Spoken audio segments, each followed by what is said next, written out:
Halo sahabat Lore Movie, apa kabar? Semoga dalam keadaan sehat ya.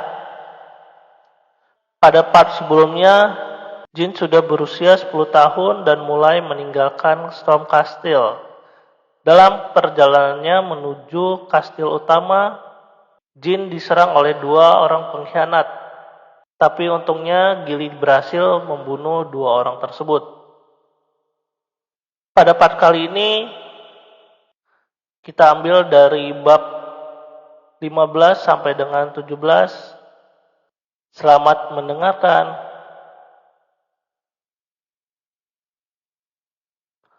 Suasana tegang memenuhi udara, keringat terlihat menetes di leher orang-orang. Setelah berurusan dengan para penipu, tentara bayaran Raja Hitam akhirnya menjadi pengawal baru Jin. Namun para pendamping tidak bisa menahan napas di sekitar klien mereka. Sekarang para penyihir Yuta telah kembali sendiri. Tentara bayaran adalah satu-satunya yang tersisa untuk merawat anak yang menakutkan itu. Anak laki-laki 10 tahun, macam apa yang bertingkah seperti itu? Wakil Kapten Korps 3 Tentara Bayaran Raja Hitam bertanya pada dirinya sendiri. Pertanyaan yang juga dipikirkan oleh semua anak buahnya. Tentara Bayaran Raja Hitam, mereka adalah pejuang veteran yang bisa membalikkan keadaan di medan perang. Pertumpahan darah, tulang patah, kulit terbakar, tidak ada yang bisa menghentikan para prajurit yang terluka dalam pertempuran ini. Pemandangan para tahanan yang disiksa dan dibunuh tanpa ampun adalah kejadian sehari-hari bagi orang-orang ini. Menyaksikan Jin memerintahkan Gilly untuk membunuh Jerome dan House palsu dengan cara berdarah bukanlah hal baru bagi mereka. Namun demikian, tentara bayaran yang kejam ini mewaspadai Jin karena usianya. Di mana lagi mereka akan menemukan seorang anak berusia 10 tahun berperilaku seperti ini? Terhadap pembunuh mereka, meskipun dia ada seorang rakandel, dia hanya seorang anak kecil yang baru saja meninggalkan Storm Castle dan memasuki dunia. Faktanya, indera mereka memperingatkan mereka untuk sangat berhati-hati dengan Jin ketika mereka melihat dia memberi perintah pada Gilly. Pidato dan perilakunya tidak seperti anak-anak, belum lagi metodenya untuk membunuh pembunuh yang masih hidup. Para tentara bayaran hanya bisa melihat Jin sebagai penguasa Rankandal yang kebetulan tingginya agak pendek. Kami tidak boleh membuat kesalahan sedikit pun, sampai kami berhasil mengawalnya ke gerbang transportasi. Setiap perilaku sembrono atau dangkal benar-benar dilarang. Apakah Anda mengerti? Ya, Wakil Kapten murka. Tentara bayaran Raja Hitam yang dikenal karena perilaku mereka yang kasar dan tidak sopan. Bertindak seperti pria yang bermartabat, mereka semua berdiri kaku dan gugup seolah-olah mereka mengenakan pakaian yang ketat dan tidak nyaman. Namun mereka tidak bertindak seperti ini semata-mata karena ketakutan mereka terhadap anak-anak yang dikenal sebagai Jin Rakandal. Ada juga sedikit kekaguman dan ketertarikan di mata mereka terhadap bocah berbahaya ini. Tuan muda, sementara Jin menendang salju saat dia berjalan, Gilly memanggilnya. Dia mengenakan ekspresi dan nada yang tenang, tetapi bocah itu menangkap tatapan melankolis yang berlangsung sesaat. Kita akan sampai di desa dalam waktu sekitar 2 jam. Setelah kami tiba, akan lebih baik untuk menunggu hujan salju mereda sebelum melanjutkan perjalanan kami. Ayo lakukan itu, Jin menepis tumpukan salju di bahunya. Oh Gilly, ya tuan muda. Jangan khawatir tentang apa yang terjadi, itu bukanlah salahmu. Jin benar-benar percaya begitu di dalam hatinya, bahwa Khan tidak menyadari bahwa Jerome dan Holtz adalah penipu di Storm Castle, jadi Gilly tidak mungkin mengetahuinya. Selain itu, fakta bahwa Jin lebih tahu tentang aturan ksatria penjaga daripada pengasuhnya juga bukan masalah. Setidaknya, Jin tidak berpikir begitu, namun Gilly masih memikirkan kejadian ini. Saya minta maaf. Begitu dia mendengar jawabannya, Jin tersenyum pahit saat dia mengingat beberapa kenangan. Gilly tidak pernah membuat alasan. Dia tidak pernah mengemukakan pembenaran seperti saya kehilangan sentuhan karena menghabiskan 10 tahun yang damai di Storm Castle. Atau saya merasa di bawah cuaca yang menumpulkan indera saya. Dalam kehidupan pertamaku, Gilly juga sama, selalu meminta maaf untuk sesuatu yang bukan salahnya. membuatku merasakan kasihan padanya semua siksaan yang harus dialami. Sebelum kemundurannya, satu-satunya orang dalam klan yang merawat jin tanpa syarat adalah Gili. Ketika jin dibuang di kehidupan sebelumnya, hidupnya berubah menjadi buruk dan dia menjadi sengsara. Meski begitu, Gili tidak pernah menyalahkan tuan mudanya. Bahkan ketika aura bintang 7 miliknya disegel dan dia dikeluarkan dari klan bersama jin, dia mengulangi kalimat yang sama seperti hari ini. Saya minta maaf. Begitu kita kembali ke rumah utama, aku akan menerima hukuman apapun. Cukup. Aku bilang jangan khawatir tentang itu. Bukan. Itu adalah perintah. Gili menundukkan kepalanya. Saya mengerti. Kamu mungkin pengasuhku, tapi kamu juga satunya kesatria pelindungku sekarang. Jika kamu terus merenungkan kesalahan kecil yang tidak mengganggu saya, kamu tidak akan dapat melindungi saya sepenuhnya. Saya harap saya tidak perlu mengulanginya lagi. Jin tidak ingin berbicara dengan Gili dengan cara yang begitu sombong, tapi itu satu-satunya cara untuk membuatnya mendengarkannya. Dalam kehidupan ini, giliran dia untuk melindungi pengasuhnya. Bahkan jika Jin terkadang harus bertindak berdarah dingin, dia harus memastikan kenyataan pahit tidak akan menghancurkan hatinya yang baik dan hangat. Giliran anak laki-laki itu untuk menuntun pengasuhnya ke kehidupan yang lebih baik. Keinginanmu adalah perintahku, Tuan Muda. Gili menjawab sambil menggigit bibir bawahnya. Dia sadar bahwa nada acuh tak acuh Jin adalah karena niat baiknya terhadapnya. Mengapa Tuan Muda yang cerdas harus terjebak dengan pengasuh yang membosankan dan lambat seperti saya? Saya harus sadar dan memastikan tidak ada masalah merepotkan lain yang mengganggu Tuan Muda hari ini. Menjadi orang yang layak untuk Tuan Muda. Saat dia berjanji pada dirinya sendiri, Gili mengepalkan tinjunya dan mengangkat kepalanya, merasa lega dan wajahnya yang tegas. Jin mulai memikirkan para pembunuh Jerome dan House palsu. Mereka adalah bagian dari kelompok radikal pengikut Zephyr dan menyamar dengan sempurna, membodohi semua orang di Storm Castle. Mustahil untuk membuat penyamaran yang begitu sempurna dengan sihir. Transformasi adalah hak istimewa yang hanya diberikan kepada naga. Bahkan dengan kekuatan itu mustahil untuk meniru individu lain dengan sempurna. Kalau begitu, bagaimana para pembunuh membuat ulang penampilan para kesatria tanpa ketidaksempurnaan? Begitu mereka memverifikasi kematian Jerome dan House yang asli, rumah utama Rakandel segera mengirim tentara bayaran Raja Hitam yang bersiaga di kerajaan Mittel dan mulai menyelidiki detail para penipu. Namun, Jin tidak berharap mereka menemukan apapun. Seluruh dunia dipenuhi dengan pengikut klan Zephyr. Menyalahkan dan mengeksekusi mereka semua tidak mungkin tercapai baik secara praktis maupun politis. Selain itu, mengungkap upaya pembunuhan terhadap Jin dan mengatur surat perintah penggeledahan di seluruh dunia tidak akan menguntungkan Rakandel. Oleh karena itu, Rakandel pasti akan melakukan seperti biasa. Mereka akan menemukan sekelompok pengikut Zephyr secara acak dan menghukum mereka untuk dijadikan contoh dan menanamkan rasa takut pada yang lain. Namun Jin sudah tahu siapa dalangnya, Beaufort Gaston. Secara teknis dia bukanlah dalang, tapi pelaku di balik penyamaran yang sangat baik.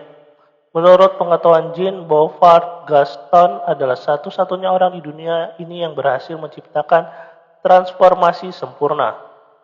Pada saat Jin berusia 20 tahun, identitas Beaufort terungkap ke dunia. Kekaisaran Vermont telah mengirim kelompok pasukan khusus untuk melacak penjahat tak dikenal di balik kejahatan transformasi, dan akhirnya menangkapnya setelah pengejaran selama 10 tahun. Jin masih ingat bagaimana berita tentang transformasi kriminal Beaufort menyebar ke seluruh dunia dalam kehidupan pertamanya. Di masa depan, orang akan datang untuk belajar tentang Beaufort. Namun Jin adalah satu-satunya orang yang tahu tentang dia dalam hidupnya saat ini. Transformasi sempurnanya akan sangat berguna untuk dimiliki jika aku memenangkan Beaufort dan memanfaatkan keahliannya, tapi Jin kemudian menggelengkan kepalanya. Dia benar-benar gila. Ketika Beaufort dipenjarakan di Vermont, dia tidak akan berhenti menyatakan bahwa dia seorang seniman dan bukan penjahat. Kan lebih baik untuk menyingkirkan dia sebagai gantinya. Pada titik ini, dia sudah mengangkat pedangnya ke arahku.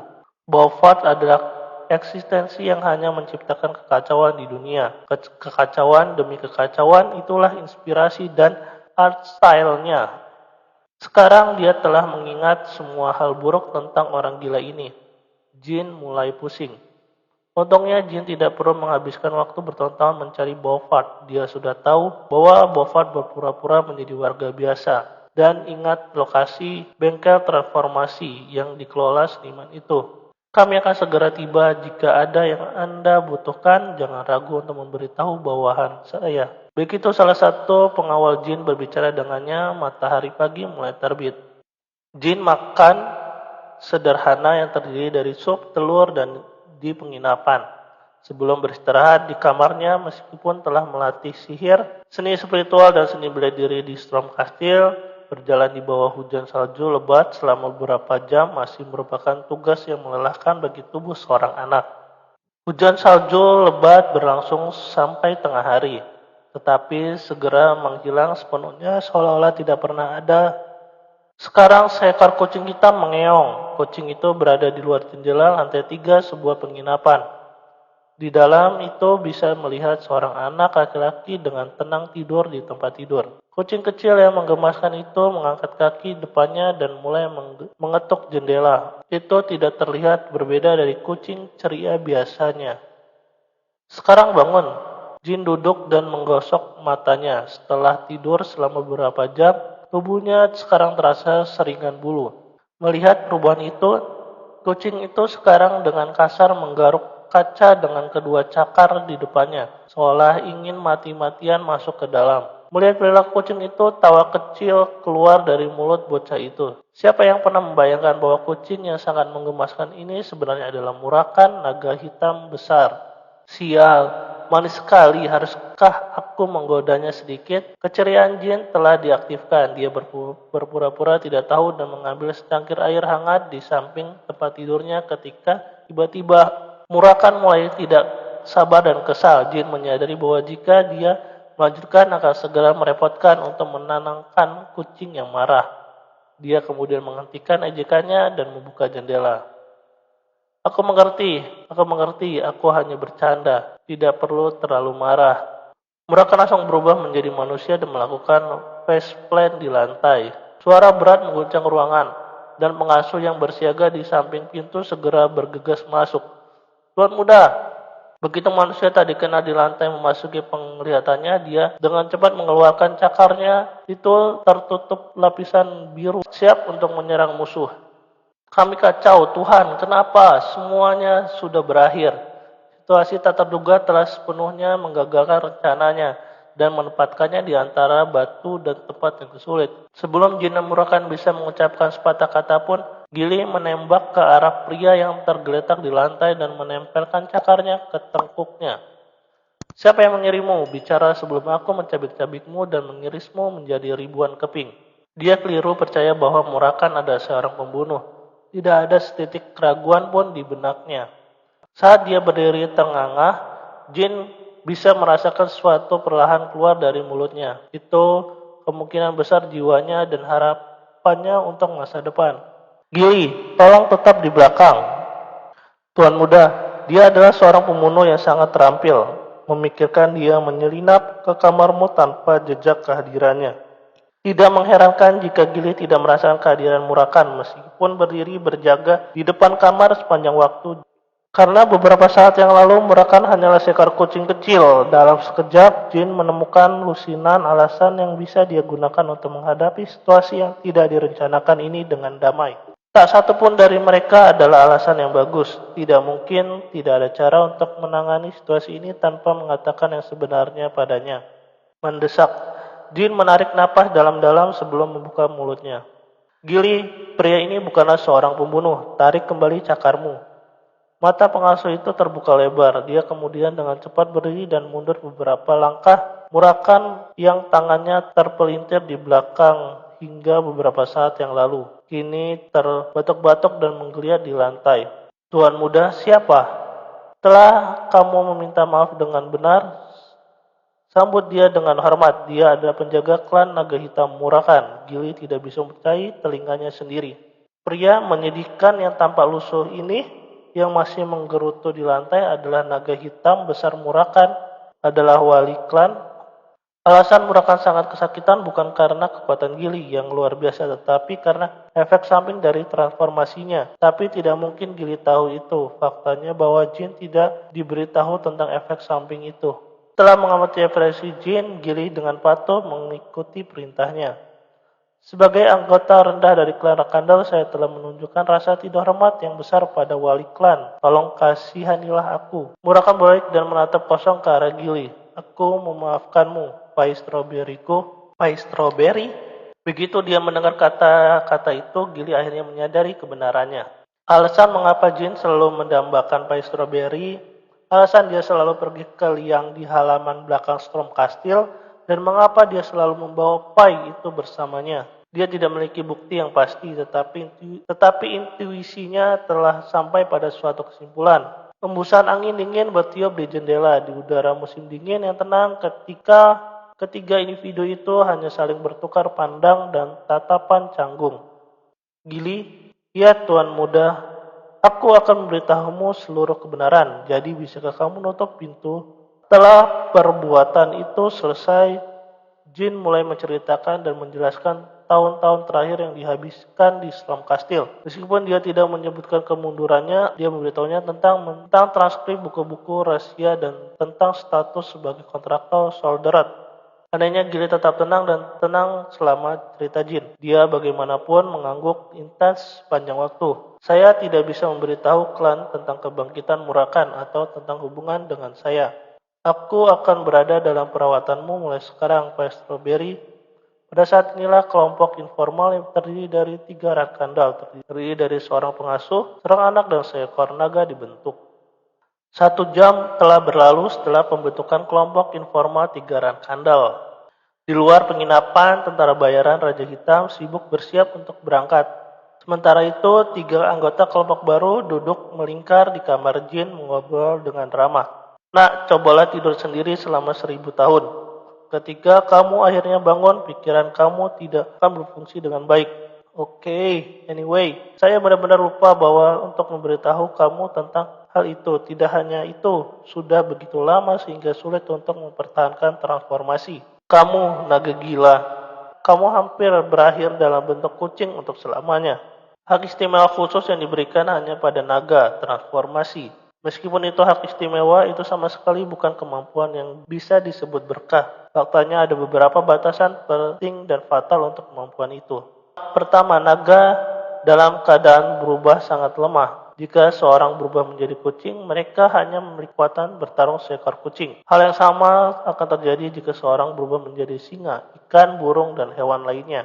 Kedua, jika transformasi melebihi batas waktu, naga menjadi tidak mampu kembali ke bentuk aslinya sendiri.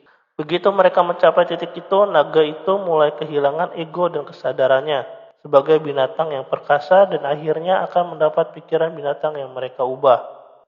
Hampir saja terlalu dekat aku panik di masa lalu.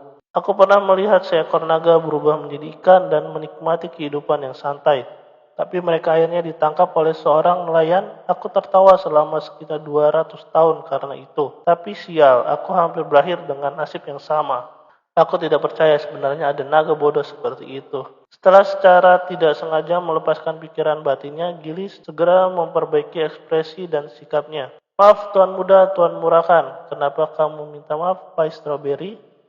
Tidak sopan bagiku untuk tertawa terbahak-bahak saat bertugas. Ya ampun, apakah kamu semacam golem? Setiap manusia harus dibiarkan tertawa. Oi bocah, apakah kamu bahkan tidak membiarkan pengasuh kamu tertawa sejauh ini? Lord Murakan, Tuan Muda tidak bersalah. Dia memperlakukan saya dengan sangat baik sepanjang waktu. Jika dia memperlakukanmu dengan buruk mulai sekarang, jangan ragu untuk memberitahuku. Aku akan memberinya pelajaran. Mereka bergaul dengan cukup baik. Jin tertawa kecil pada dirinya sendiri. Sudah lama dia tidak melihat Gili begitu bersemangat. Ngomong-ngomong Murakan, apakah larangan itu tidak berlaku saat kau berubah menjadi manusia? Ya, tidak ada batas besar dalam hal berubah menjadi manusia. Akan menjadi manusia lebih nyaman. Ketika kita dalam bentuk asli kita terus-menerus mengkonsumsi mana. Dibutuhkan lebih banyak energi untuk mempertahankan tubuh sebesar itu. Mengapa tidak ada batasan untuk transformasi manusia? Para dewa sedang memperhatikan kita, para naga. Ketika kita lahir, kita terlihat sama seperti manusia. Kau tahu, dalam bentuk naga kita sulit untuk berkembang biak sebagai spesies dan memuaskan berbagai keinginan kita. Jadi, ya itu sudah terlalu banyak informasi. Untuk beberapa alasan, Murakan tertawa sendiri seolah dia tidak mendengar lucuan lucu. Anehnya, sudut mulut Gili bergetar saat dia berusaha sekuat tenaga menahan tawanya. Aku sudah muak dengan mereka, meskipun pikiran itu muncul di benak Jin.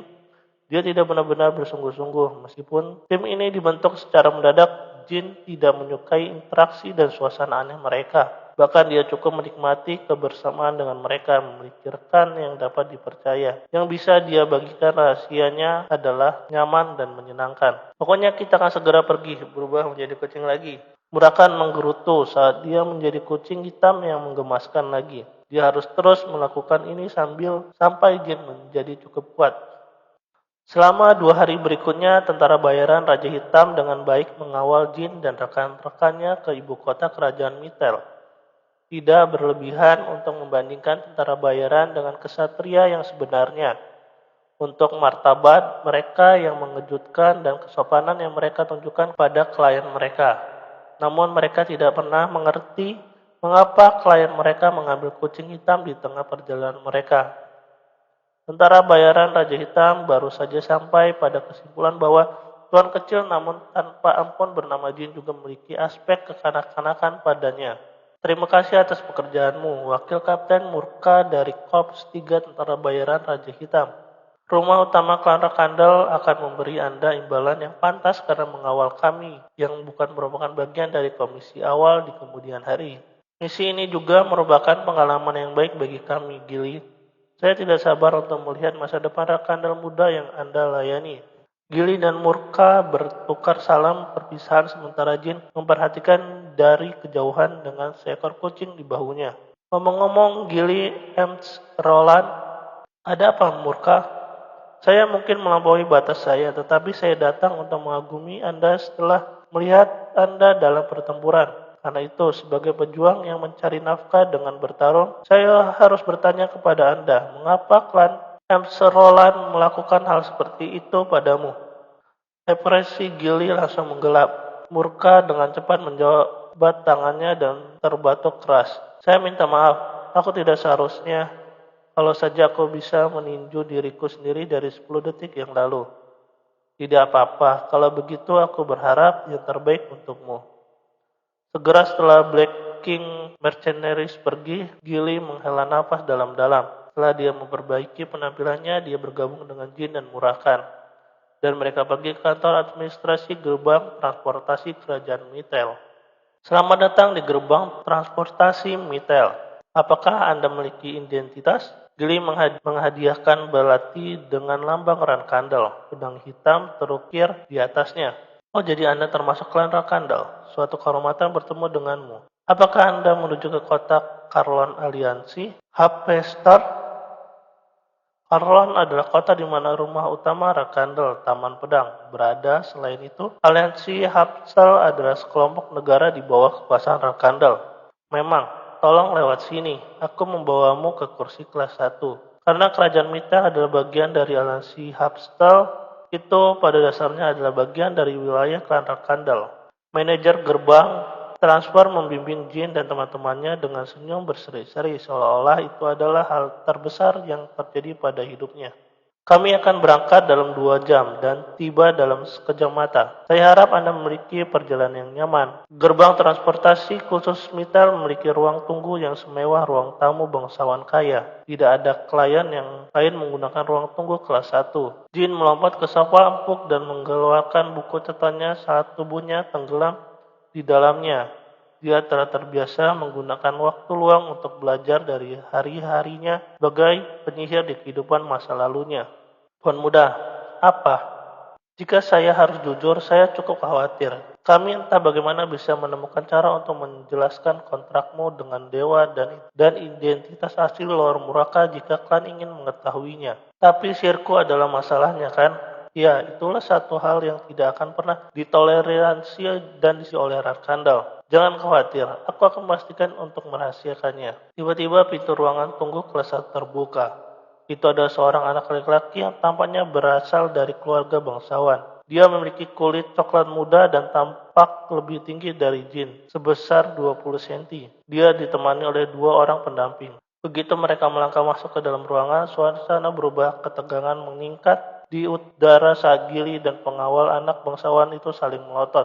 Situasi ini tidak terhindar karena Rakandal dan Zipper telah bertatap muka secara langsung. Anggota klan Zipper, siapa sebenarnya bajingan ini? Jin dengan tenang mengamati wajah anak laki-laki Zipper itu dan merenung. Wajahnya tampak agak familiar, tapi Jin tidak bisa mengingat siapa itu. Dia belum pernah melihat banyak Zipper dari dekat di kehidupan masa lalunya. Tidak heran saya tidak ingin datang ke Hubstar. Naluri saya memperingatkan saya bahwa saya akan menemukan bajingan ini. Anak laki-laki Zipper yang masih berada di dekat pintu masuk dan jauh dari posisi Jin, bergumam dengan jelas.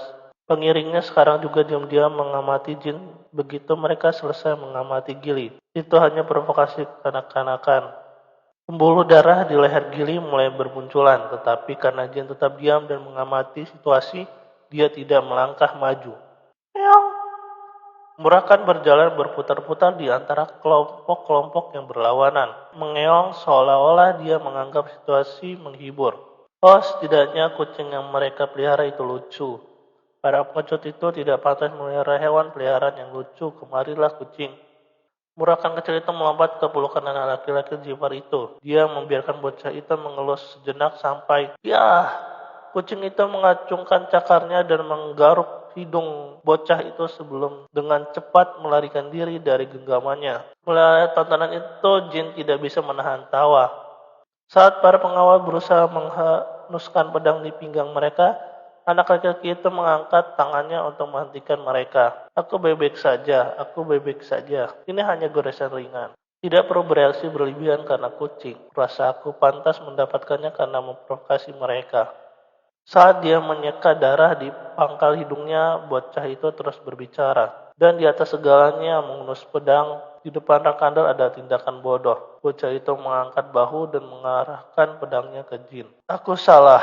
Dia bukan pengecut. Dia dengan tenang mengawasi kita, mungkin dia tidak peduli dengan kita. Bocah itu sengaja memprovokasi Jin begitu dia memasuki ruang tunggu untuk memeriksa reaksi Jin. Dia ingin tahu apakah anak bungsu dari Rakandal yang baru saja meninggalkan Storm Castle berjanji dan menunjukkan potensi atau tidak. Bocah itu segera memikirkan Rakandal di hadapannya. Ya, bukanlah kamu orang yang menarik Jin Rakandal. Bocah ini mendekati Jin dan mengeluarkan tangannya. Saya Beradin Zipper. Saya hanya memprovokasi kamu untuk menguji kamu. Tapi izinkan saya untuk meminta maaf dengan benar. Beradin Zipper. Begitu mendengar nama itu, Jin akhirnya ingat. Mengapa anak laki di depannya tampak begitu akrab? Dalam kehidupan masa lalunya, Beradin menjadi penyihir bintang 9 pada usia 30 tahun. Dan hampir terpilih dengan suara yang bulat untuk menjadi patriark Zipper berikutnya. Karena dia adalah sosok yang terkenal dan berpengaruh, Jin sering melihat wajahnya di surat kabar bersama dengan berita tentang prestasinya. Memiliki keterampilan dan kepribadian yang sama hebatnya, dia sangat populer dan diidolakan oleh para penyihir muda di seluruh dunia. Jin yang baru saja menjadi penyihir bintang 5 juga memandang Beradin dan menganggapnya sebagai tujuan yang akan pernah bisa dia raih. Apakah begitu? Saya juga diam-diam mengamati kamu untuk melihat orang seperti apa kamu. Jadi melegakan melihat kamu bukan orang tolol. Oh, kenapa kamu membuat penilaian seperti itu? Bahkan jika itu hanya lelucon, jika kamu membiarkan bawahanmu menghunuskan pedang padaku, kamu harus berkeliling Hubstar. Tanpa membantu, kamu juga akan kehilangan beberapa hari. Lelucon yang menghibur. Apakah aku terdengar seperti sedang bercanda? Saat Beradin menerima tatapan dingin Jin di muka, dia tersedak dan mengerutkan bibirnya. Ya baiklah, kamu seorang yang percaya diri, tapi izinkan saya memberi kamu beberapa saran sebagai seorang yang berada dalam situasi yang sama seperti kamu. Lain kali kamu bertemu Zipper yang kasar, yang melakukan sesuatu yang menyinggung, jangan sembarangan memotong jari mereka. Itu akan menimbulkan masalah di kedua klan kita, bukan begitu? Beradin memperingatkan Jin untuk tidak sembarangan memulai perang antara kedua klan. Itu adalah nasihat serius yang benarnya datang dari anggota klan musuh. Nah, seperti itulah lelucon yang sebenarnya Beradin Zipper. Mengapa engkau berkata begitu? Jika Ziva dan Rakandal berjuang sampai mati untuk setiap masalah sepele yang kita hadapi, dunia tidak akan mampu menahan pertempuran berdarah. Saya memberitahu kamu untuk mengingat potensi bercanda dan kecauan yang akan dihadapi warga sipil tak berdosa karena kita. Ayahku Shiron Rakandal dan ayahmu Cleric Zifar. Jin menyeringai sebelum melanjutkan kata-katanya. Apa kamu benar-benar berpikir mereka akan memobilisasi seluruh klan mereka karena bertengkaran sepele antara anak-anak?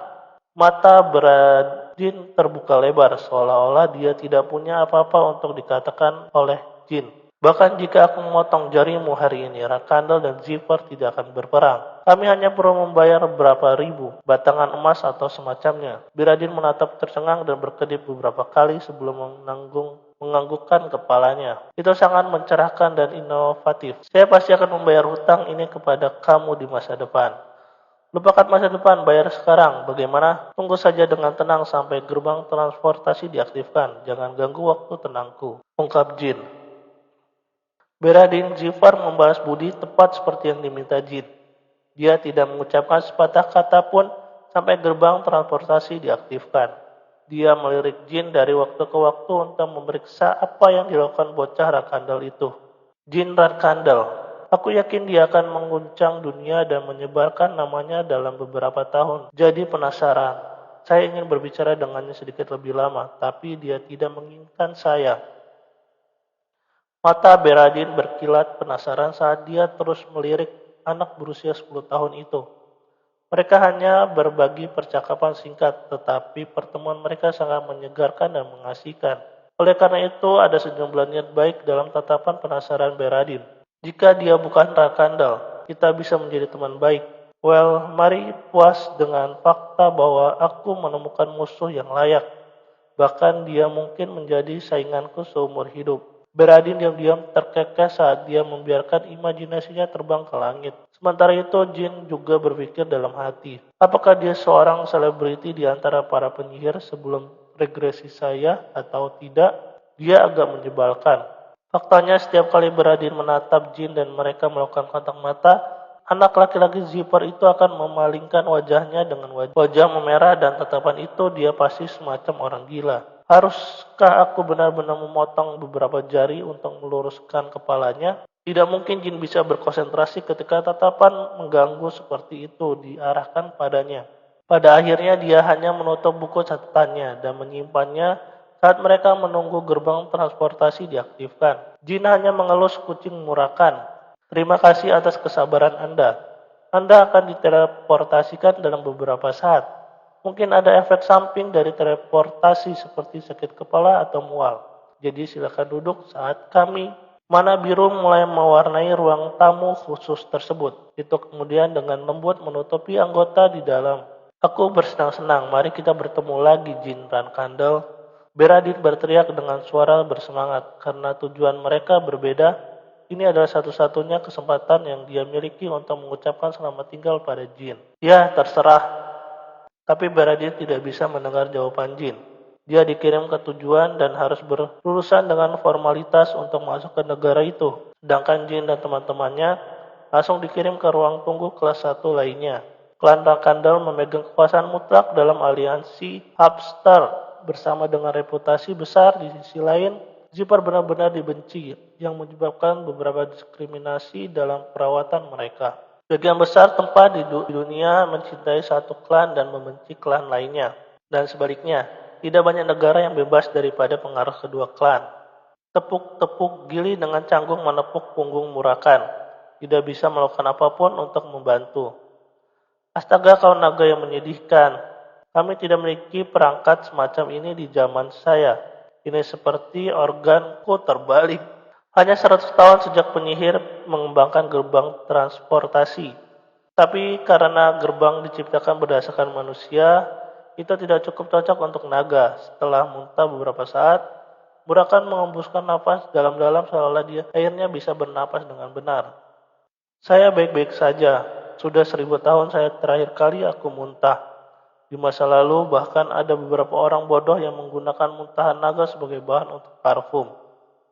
Mereka masih melakukannya hari ini. Jika kamu mengumpulkan apa yang baru saja kamu muntahkan, dan membawanya ke beberapa bangsawan, mereka akan langsung membelinya dengan koin emas. Wah, mereka masih melakukannya hari ini. Apa ada sesuatu yang kamu inginkan, Pai Strawberry? Kamu bisa pergi menjual ini dan cukup bicaranya. Buang saja ke insinerator di sana. Klan kita mungkin sedang menunggu di luar sekarang. Begitu mereka keluar dari ruang tunggu, mereka disambut oleh pemandangan yang tenang dari gerbang transfer aliansi Hubster. Secara umum akan ada banyak orang di daerah ini, tetapi ketika anak bungsu Rakandel akan datang hari ini, administrasi telah membuat peraturan yang ketat. Sekelompok kesatria mendekati Jin dan krunya. Mereka adalah kesatria penjaga Rakandel. Kami telah menunggumu, Tuan Muda. Senang bertemu denganmu. Saya Petro, kepala pelayan kedua di rumah ini. Pria parubaya di tengah para kesatria angkat bicara. Jin dan lainnya naik kereta baja yang disiapkan sebelumnya dan menuju Taman Pedang. Taman Pedang tempat yang melambangkan dan mewakili Rakandel. Seperti namanya, taman yang luas dan itu memiliki lebih banyak pedang yang ditanam di tanah daripada bunga atau pohon. Ribuan pedang milik Rakandel dan klan yang sudah meninggal. Tetapi bukan sembarang klan seseorang tidak mendapatkan hak untuk menanam pedang mereka di taman hanya karena mereka adalah anggota klan. Itu adalah hak khusus yang hanya diberikan kepada anggota klan yang telah berkontribusi pada pertumbuhan dan kemakmuran klan. Begitu mereka masuk taman pedang, kereta baja mulai melambat. Jin menyaksikan pedang yang tak terhitung jumlahnya lewat di luar jendela dan merenungkan masa lalu. Pernah menjadi keinginan terbesar saya dalam hidup untuk memiliki pedang saya ditanam di taman ini. Mengapa dia begitu naif dan bodoh saat itu? Seandainya dia menerima kenyataan dari situasinya lebih awal, Jin akan meninggalkan klan lebih cepat daripada yang dia lakukan di kehidupan pertamanya. Klan tidak akan pernah membiarkan aib klan yang menjadi kesatria bintang 1 pada usia 25 tahun untuk menanamkan pedangnya di taman. Kenapa aku begitu naif dan bodoh? Jin bertanya pada dirinya sendiri untuk kedua kalinya. Dia sudah tahu jawaban atas pertanyaannya. Bocah itu hanya bertanya pada dirinya sendiri lagi untuk mengingatkan dirinya sendiri akan kesalahan masa lalunya dan untuk menguatkan dirinya sekarang.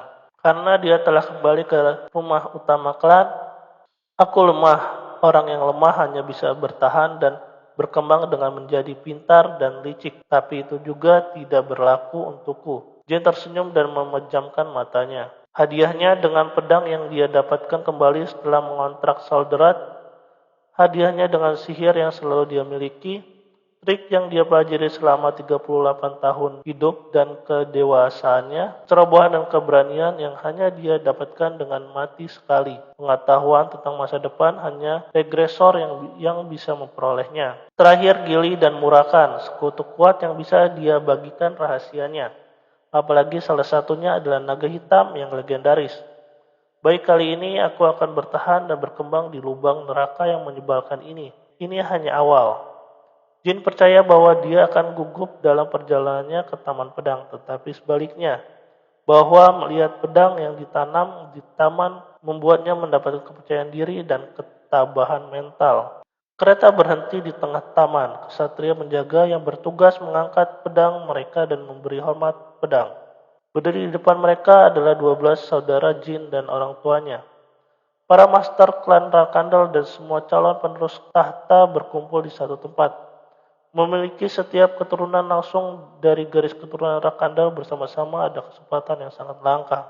Kepala pelayan Petro membuka pintu kereta Jin dengan lembut turun dengan Gili dan Murakan. Dipelukannya begitu dia turun. Gili membungkuk dalam-dalam sebelum Chiron dan Jin menunjukkan kepalanya. Sudah lama anakku. Ibu Jin, Rosa Rakandel adalah yang pertama berbicara. Ya ibu, langkah-langkah Jin berlahan berjalan menuju orang tuanya. Saat dia melangkah ke depan, Jin bisa merasakan tatapan saudara-saudaranya yang berdiri berbaris di kedua sisi. Murakan adalah penyebabnya, adik bungsu mereka yang telah menarik perhatian ayah mereka dengan penuh kasih merawat seekor kucing. Mereka menunjukkan campuran keterkejutan, keheranan, dan ejekan. Saat Charon mengerutkan kening, dia bertanya pada Jin, Apakah kamu mengambilnya? Sekali lagi ini tentang Murakan. Jin mengharapkan ayahnya untuk menanyakan pertanyaan ini terlebih dahulu sebelum memberi salam. Dan dia juga tahu harus menjawab apa untuk memuaskan pria cerewet ini yang kebetulan adalah yang terkuat di dunia. Aku mendapatkannya, ayah. Kamu tidak mengambilnya, tapi mendapatkannya. Sudut mulut Chiron terangkat membentuk seringai tipis. Jawaban yang berani dan percaya diri. Saya suka itu, betul sekali. Itu hanya pantas bagi seorang Rakandal untuk memiliki sikap seperti itu ketika mereka mendapatkan sesuatu. Beberapa ekspresi saudara-saudaranya berubah muram, mungkin karena mereka telah dihukum berat oleh ayah mereka sebelumnya ketika mereka mengambil hewan peliharaan yang lucu. Aku mungkin beberapa dari mereka yang hanya tidak menyukai jin. Bocah 10 tahun itu menoleh untuk mengamati setiap saudaranya. Di antara mereka adalah orang yang mengutukku. Siapa itu? Sejak hari dia melihat kutukan dengan kedua matanya sendiri di dalam buayanya 9 tahun yang lalu, Jin bertanya pada dirinya sendiri pertanyaan ini setiap hari. Dan mengapa mereka mengutuknya? Mengapa mengutuk saudara mereka yang berusia 1 tahun yang tidak melakukan apa-apa? Mengapa mereka berusaha mengutuknya? Kutukan yang akan memberinya nasib yang jauh lebih buruk daripada kematian sebagai Rakandal. Apakah hanya karena saya memilih Barisada di ritual seleksi? Atau apakah mereka mencoba menyingkirkan setiap pesaing untuk memperebutkan tahta dan saya kebetulan menjadi sasaran empuk? Jin ingin segera menanyai semua saudaranya, tapi ini bukan saat yang tepat. Tak satu pun dari 12 saudara kandungnya yang lebih lemah dari Jin saat ini. Bahkan si kembar Tona, para idiot yang biasa dia pimpin di Storm Castle telah melatih ilmu pedang mereka selama 2 tahun. Jadi kemungkinan besar mereka lebih kuat dari Jin. Apalagi hari ini adalah hari yang menggembirakan di mana seluruh keluarga akhirnya bersatu kembali, bukan? Hari-hari yang penuh dengan pertumpahan darah akan segera dimulai. Saat dia tersenyum dengan niat yang agak jahat, Jin menurunkan Murakan. Kucing itu melompat ke pelukan Rosa. Anehnya dia hanya menangkapnya dan mulai dengan tenang membelai bulunya. Nak, siapa nama anak ini? Namanya Nabi Rakandal, Bu. Rosa tidak bisa menahan tawanya, dan sebagian besar saudaranya memasang tampang seram. Chiron menatap Jin dalam diam. Ayah, ibu tidak peduli seberapa muda dia, ini tidak bisa diterima. Beraninya dia memberikan nama keluarga Rakandal kepada binatang serendah itu. Saya juga setuju dengan pendapat saudara keempat. Gila, kamu Dara, bagaimana kamu mendidik yang termuda? Bagaimana kamu bisa membiarkan dia memanggil kucing dengan nama seperti itu? Berbagai keluhan pun bermunculan, tapi begitu Chiron membuka mulutnya, semua orang langsung tutup mulut. Mengapa kamu memberinya nama keluarga Rakandal? Jin melakukan kontak mata dengan Chiron dan menjawab, itu untuk memberi saya rasa tanggung jawab. Dia mungkin seekor kucing, tapi dia adalah makhluk hidup pertama yang kudapatkan. Saya pikir saya harus memberinya nama dengan makna yang bobot. Tatapan saudara kandung yang pendiam diwarnai dengan keterkejutan, dan Chiron dengan tenang mengangguk. Betapa lucu, tapi nak, apa kamu benar-benar menyadari seberapa berat sebenarnya nama Rakandal itu? Itu adalah pertanyaan yang rumit, tapi Jin mengangguk tanpa ragu-ragu. Saya menyadari beratnya. Ini menandakan bahwa jika seseorang mencoba untuk menyakiti Nabi, saya harus membuat mereka membayar harganya secara pribadi. Tatapan kematian yang diarahkan oleh si kembar Tona segera berubah menjadi syok. Mereka percaya bahwa mereka tidak perlu takut pada jin lagi, tetapi melihat sikapnya saat ini, trauma mereka dari Storm Castle muncul kembali. Kamu sepertinya berbakat dalam membuat musuh, nak. Kakak-kakakmu memelotitimu begitu intens, bukan begitu? Ini adalah peringatan, bukan ke arah jin, yang membuat keributan begitu dia tiba di rumah utama. Tapi ke arah yang lainnya, peringatan bagi mereka karena berani menunjukkan niat membunuh di depan patriark. Saudara-saudara segera menyesuaikan ekspresi dan sikap mereka. Ternyata begitu. Tapi aku yakin aku juga berbakat membunuh musuhku, ayah. Kalau begitu kalian semua harus berhati-hati saat berhadapan dengan adik laki-lakimu yang berkemauan keras. Anak-anak Chiron kecuali Jin semua menundukkan kepala menanggapi pernyataan ayah mereka. Segera setelah itu, setiap Rakandal yang berkumpul hari ini memasuki mansion dan perjamuan merayakan kedatangan Jin dimulai. Oke, sampai di sini dulu chapter saat ini. Kita lanjut pada video berikutnya. Dan bye-bye.